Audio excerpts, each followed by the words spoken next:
courses légendaires, des circuits et des bolides impressionnants. C'est les Masters d'endurance. Le Mans, Liège et le Bol d'Or. Nuit blanche au programme, spectacle et images à volonté.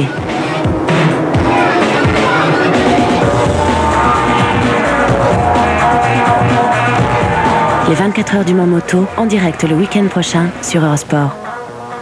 Manche du championnat du monde d'endurance 2002.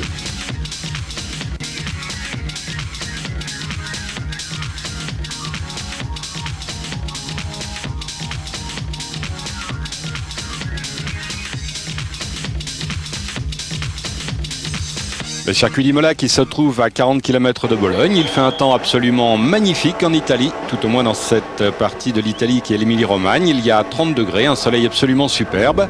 Par contre, ce n'était pas le cas lors des essais, ce qui fait que les chronos étaient relativement modestes. Il y aura 6 courses cette année pour le championnat du monde d'endurance, dont ne font pas partie, bien sûr, vous le savez, les 24 heures du Mans, les 24 heures de Liège, ainsi que le Bol d'Or. Voilà, c'est le début des 2 tours de chauffe pour le moment. Donc Bussey, meilleur chrono avec la Suzuki Zongshen, son coéquipier l'Australien Warwick Noland. Le deuxième temps pour la Suzuki du team Phase One, le team britannique, avec Pridmore qui va prendre le départ, l'Américain Jason Pridmore, son coéquipier étant le Britannique Mike Edwards. Troisième temps pour le GMT, le Guyot Motorcycle Team, avec William Coste, Sébastien Scarnato et Christophe Guyot. Donc nous retrouvons les 3 favoris du championnat aux 3 premières places, avec 3000 GSXR. Dans l'ordre, le team Zongshen, puis le team Phase One britannique, et ensuite le Guyot Motorcycle Team, que l'on voit ici sur la gauche, avec William Coste qui va prendre le départ. Donc William Coste va s'élancer en premier, ensuite au premier ravitaillement, s'il fait beau, ce qui semble être le cas, ça sera Sébastien Scarnato qui va le relayer. En cas de pluie, mais a priori ça ne sera pas le cas, ça serait Christophe Guyot qui partirait. Pour le troisième relais, selon la vélocité des concurrents, ce sera à ce moment-là soit William Coste qui prendra le troisième relais, soit Christophe Guyot. Pour le moment, ce n'est pas encore décidé.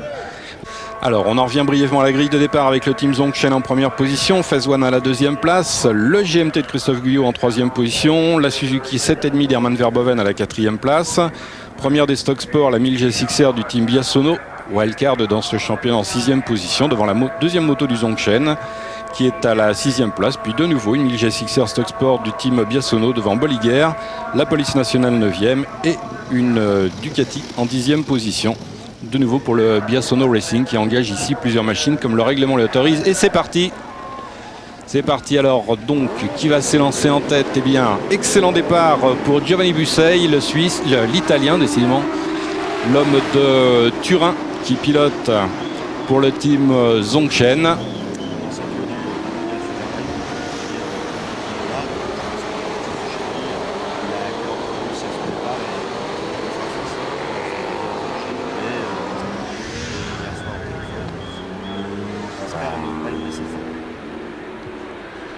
Allez, c'est parti. 51 machines étaient présentes sur la grille de départ pour ces 320 km avec, je le souligne, 2 ravitaillements obligatoires.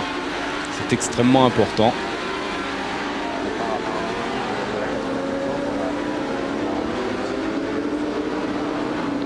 Oui, William Coste, effectivement, c'est un petit peu raté au moment du départ.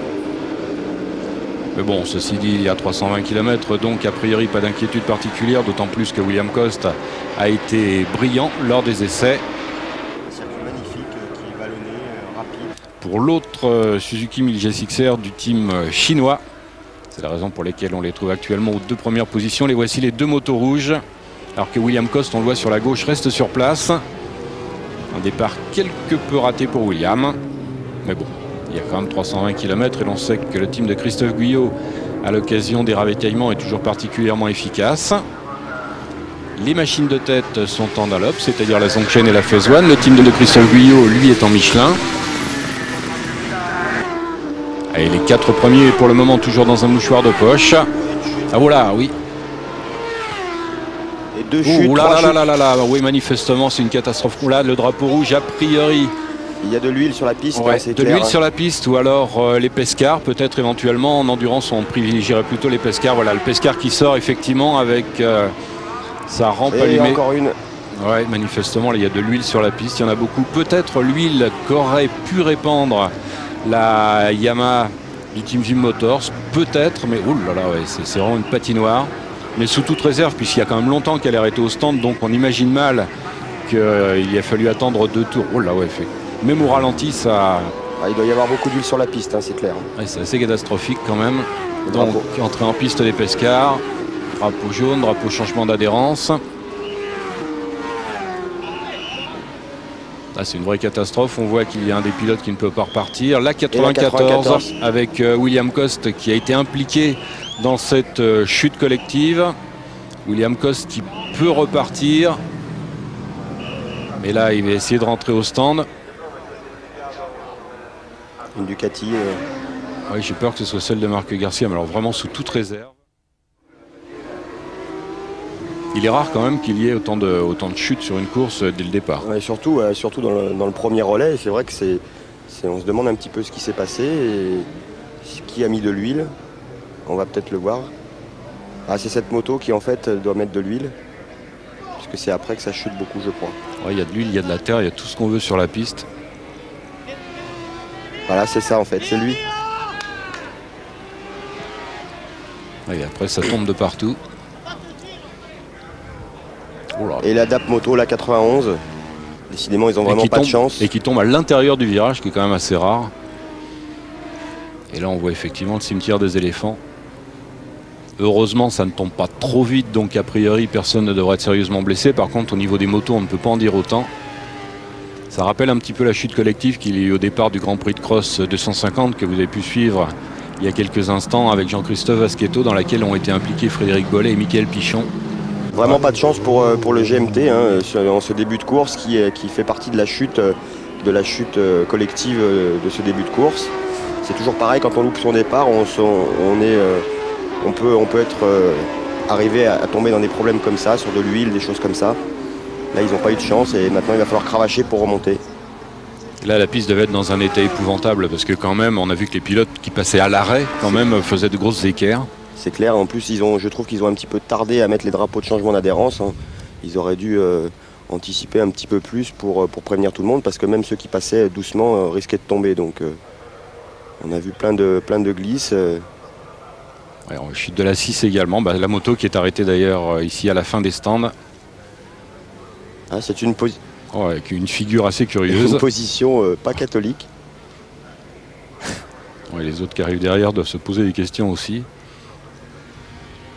Un pilote italien qui, on voit la moto a glissé sur le goudron et a dû abîmer le carter d'huile, et ce qui fait que ça a dû répandre de l'huile.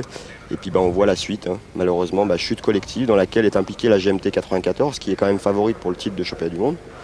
Donc c'est un coup dur pour ce team performant, et aussi la 91.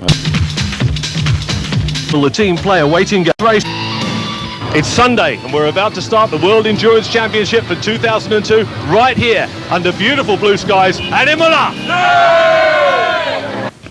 They really must slow this down, and it also looks as if the air fence could have suffered some damage as well. GMT down there as well, which is crucial for their championship. They're able to bring the bike back into the pits. The bright yellow cover on the headlights showing that it is definitely the GMT 94 machine. It went into the pits with lots of grass sticking on the outside, spent some time there and managed to get out behind the pace car, but the pace car has to stay out for quite a while as this air fence is, but that crash making big problems for Christophe Guillot's GMT 94 machine. The bike crash, and we have some oil on the track, and a lot of bikes crash after. And after we was behind the pace car, only 1 lap and a half behind the first bike, but they have a big problem with the pace cars, because normally the 2 pace cars must be like this, and it was not the case. In fact, our pace car was just behind the first pace car, and we lost half a lap. The Bergman and Zorn